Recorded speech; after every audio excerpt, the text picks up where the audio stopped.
Do you want to get into Star Trek but are just not sure what it's really about beyond people and spaceships? If so, then let's get yelling, let's get nerding, and get into it.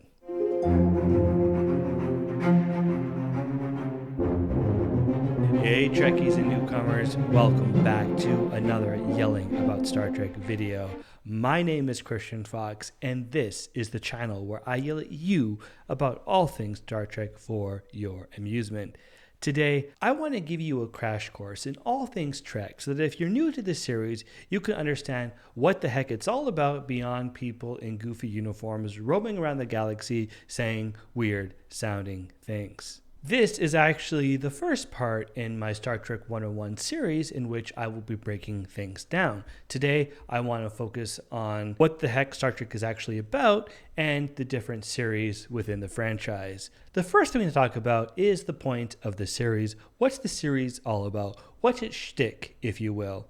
Well, Trek is all about a future in which humans, along with some aliens, have created a united federation of planets. Basically, a big utopia where everybody gets along and things are hunky-dory. And in this united federation of planets, different crews of different starships and different spaceships altogether roam around the galaxy trying to learn about new civilizations and go where no one has ever gone before.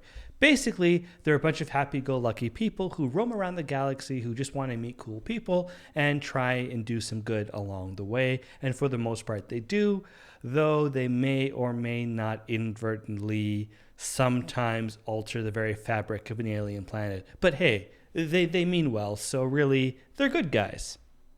And all of this awesomeness is possible thanks to one Dr. Zefram Cochrane, the guy who invented warp drive. And warp drive is basically the faster than light travel that the starships use to explore the universe. Not quite as fast as light speed from Star Trek, but still really fast so that you can actually travel to another planet in a relatively decent amount of time. And not only did Cochrane invent warp drive, he also made first contact with the Vulcans. You know the Vulcans, them fellas with the pointy ears who always go on about logic. Yeah, those guys. And then somehow by meeting the Vulcans, everyone on Earth was like, hey, we're not alone in the universe anymore. Maybe we should stop treating each other like garbage. And thus world peace was finally achieved and Star Trek was born. And who would carry out these glorious missions? The crews of super cool starships and one space station. Star Trek is made up of 10 main series, 6 of which I would call classic Trek and 4 I would call new Trek because, well, it's new. Oh, and there's also Star Trek the Animated Series, which I'm probably not going to get into, so actually there's 11,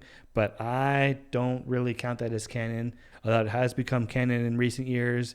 It's all very complicated. That's a whole other video into itself. But for the purposes of this video, I'm going to say there are 10 main series. The first series is Star Trek the Original Series, which people often call TOS, and that show featured Captain Kirk, First Officer Spock, Chief Medical Officer Dr. McCoy, Chief Engineer Scott, Navigator Chekhov, Helmsman Sulu, and Communications Officer Uhura. And the ship itself is, of course, the original Starship Enterprise because it's the original series, and the show lasted for 3 seasons. Now, this series focused on the 5-year mission into the universe, but we only got to see 3 of those 5 years because it was only 3 seasons. And episodes themselves tended to be more standalone, so often they would feature Captain Kirk and the Enterprise either getting taken over by an alien, which they'd have to kind of outsmart, or Kirk and a landing party would get captured on a planet, and they'd have to outsmart their captors, and Kirk would often save the day, or it'd be Kirk and Spock that would save the day,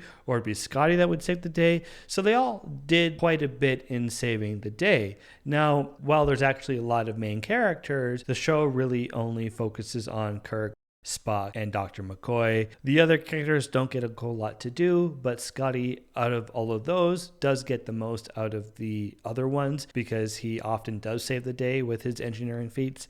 But even so, the show is really about Kirk, Spock, and McCoy. And one more thing, there's some really interesting drama with Spock because he is actually half Vulcan and half human. So there's lots of him trying to balance his human side with his Vulcan side. He also spars a lot with Dr. McCoy, and there's some really great dialogue as a result of that and some great banter. So it's a lot of fun there. Star Trek TOS is great. I love the series, but it can be a little bit campy given that it was made in 1966. And after TOS came Star Trek The Next Generation, which aired 21 years after the original series.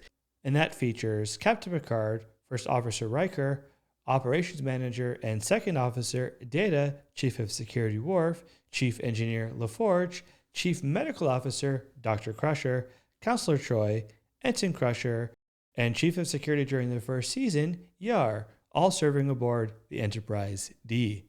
While TNG episodes are standalone, they tend to be a lot deeper than TOS because they really get into the nitty-gritty of ethics and morality. In fact, a lot of the time, characters are seen sitting around a table in the observation lounge, debating how the heck they can get out of their current situation without violating any ethics and trying to decide how to do the right thing. That's great. I love it, but it does get criticized for that quite a bit from different fans. And mixing up the formula is Deep Space Nine, which takes place aboard the space station Deep Space Nine.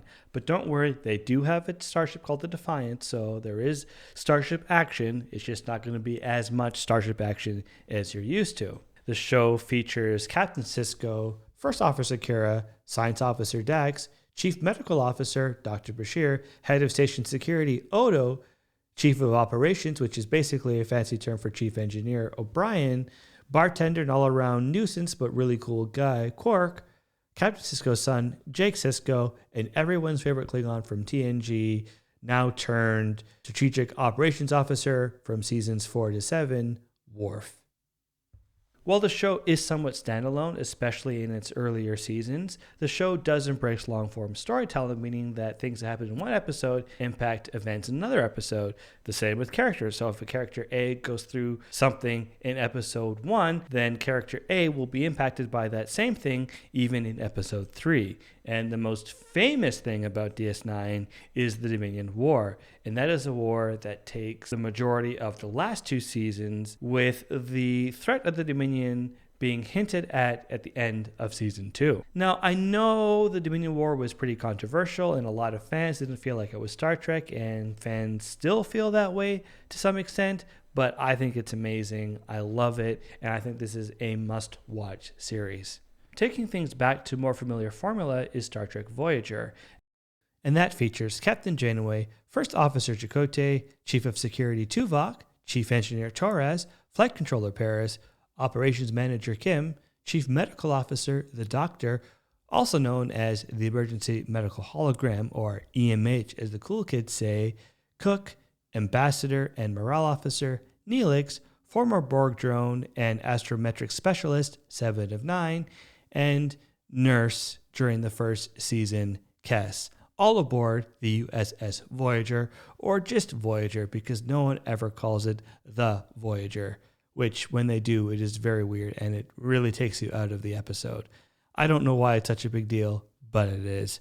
Trust me. The series depicts the crew of Voyager trying to get home after being flung 70,000 light years away and stranded in the Delta Quadrant. Another unique aspect of the series is the fact that it's a combination of Starfleet crew and Maquis crew. And Maquis, they are basically freedom fighters. The series itself does an amazing job of developing Janeway the Doctor in 7 of 9, but kind of forgets about everybody else. While most of the episodes are standalone, there are some reoccurring story arcs, of course, the main being that of them trying to get home. The final series in the classic era is Star Trek Enterprise. Enterprise is primarily a prequel that focuses on humanity's first journey into the stars and takes place aboard the starship NX-01 called Enterprise.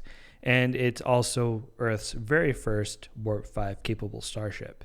And I say primarily a prequel because it does act as a bit of a sequel to Star Trek First Contact, but that is a whole other discussion for another time.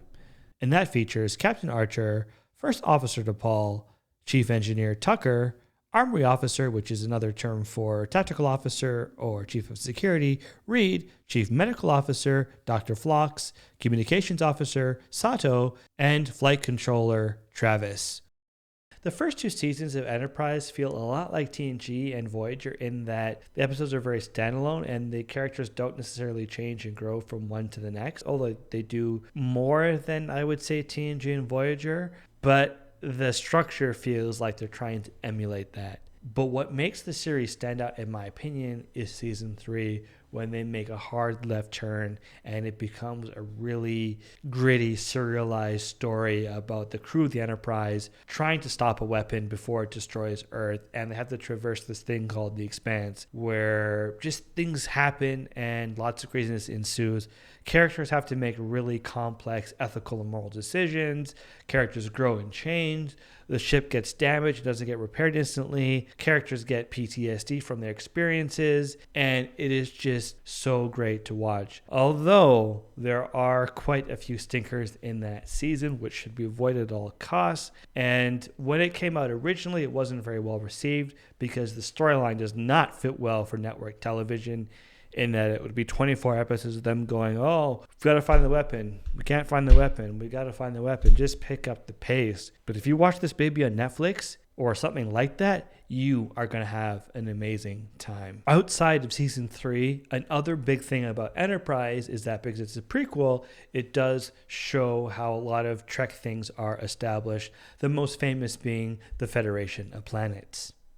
After Enterprise ended in 2005, it would be a very long time before we got any new Star Trek on the air. And that, of course, all changed in 2017 when Star Trek Discovery came out. And let me tell you, Discovery is a whole other ball of wax because people have opinions, people have feelings, and people have thoughts on that series. But that, my friends, is a discussion for part 2 of this series. But before you go, make sure you hit that like and subscribe button so you don't miss any of my future videos, as I do post them all the time.